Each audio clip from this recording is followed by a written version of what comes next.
नमस्कार दोस्तों, एक बार फिर से आपका हमारे चैनल गेन गुरु में स्वागत है। आज हम आपसे बात करेंगे एक नए स्टॉक के बारे में। ये स्टॉक एफएमसीजी के सेक्टर की कंपनी है। स्टॉक का नाम गोदरेज कंज्यूमर लिमिटेड है और आज डेली के चार्ट पर इस स्टॉक ने निफ्टी में लगभग 9% के आसपास की एक बड़ी गिरावट दर्ज करी है। स्टॉक प्रीवियस क्लोज हुआ था इसका 1235 रुपये के आसपास और ऊपर आज ओपन हुआ 1169 रुपये। 1015 का लो है और 1027 के आसपास की क्लोजिंग है। मतलब डेली के चार्ट पे ये आज लगभग 8.5% तक वीक हुआ। ये तो हो गया आज इसके डेली का। अब चलते हैं कंपनी के, हम फंडामेंटल को समझते हैं कि कंपनी कितनी बड़ी है और किस प्रकार से कंपनी ने पिछले सालों में अभी तक रिटर्न दिया है और कैसे काम करती है। मार्केट कैपिटल की बात करें तो कंपनी का 1,26,403 करोड़ रुपए का मार्केट कैपिटल है। ROE 14.86, dividend yield 1.21, book value पे 118.97, इंडस्ट्री पी 55.11 और फेस वैल्यू ₹1 की। स्टॉक स्प्लिट भी हुआ है और कई बार बोनस भी दिया है। डेप्ट की बात करें तो 0.31, ऑलमोस्ट ये कंपनी डेप्ट फ्री है। अब चलते हैं इसके प्रमोटर की बात करते हैं। प्रमोटर के पास लगभग 63% की हिस्सेदारी है।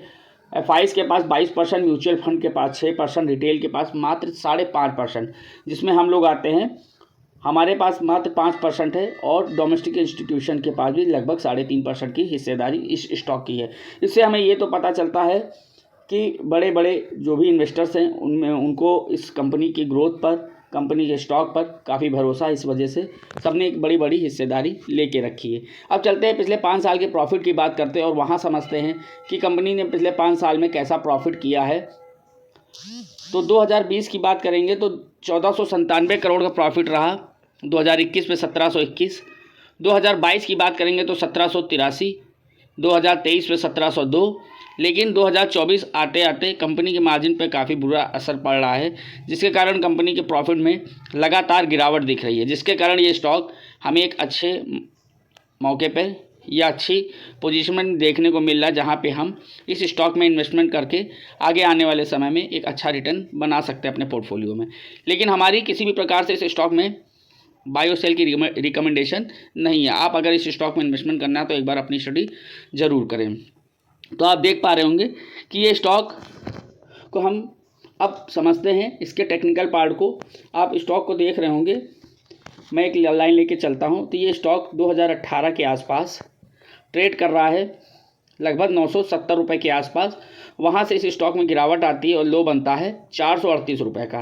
ये 2020 के आसपास की गिरावट है, जहाँ पे 400 कोविड के समय में ये स्टॉक 450 रुपये के आसपास आता है। मतलब ऊपर से लगभग 50% का करेक्शन होता है और वहाँ से ये स्टॉक चलता है, लेकिन इसको 1080 के आसपास एक रेजिस्टेंस बनता है, या यूँ कहें कि इस स्टॉक में 1100 के आसपास इसमें एक प्रॉफिट बुकिंग आती है और स्टॉक को 1100 रुपये से लेकर फिर नीचे कहाँ पे लाती है, 650 रुपये के आसपास इस स्टॉक को लेके जाती है।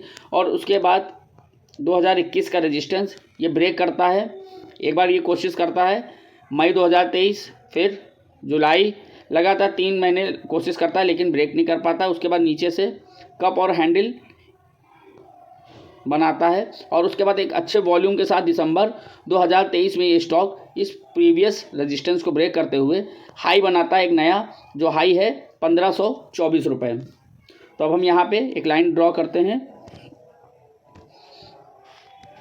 यहाँ पे हमने 1532 रुपये के हाई के आसपास हम देख रहे हैं। वहाँ से ये स्टॉक अब गिरावट देख रहे हैं, क्योंकि इसके प्रॉफिट में भी काफ़ी गिरावट आई है, तो इस स्टॉक में भी उसकी गिरावट देखने को मिल रही।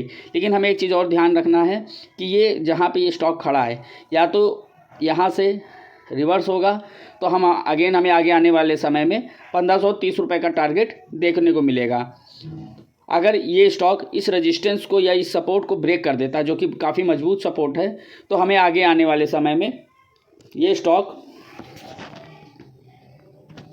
950 रुपये के आसपास भी ट्रेड करता हुआ दिखाई पड़ेगा। आपको हमारा ये एनालिसिस कैसा लगा? एनालिसिस अच्छा हो तो प्लीज़ शेयर करें, लाइक करें, कमेंट करें। धन्यवाद।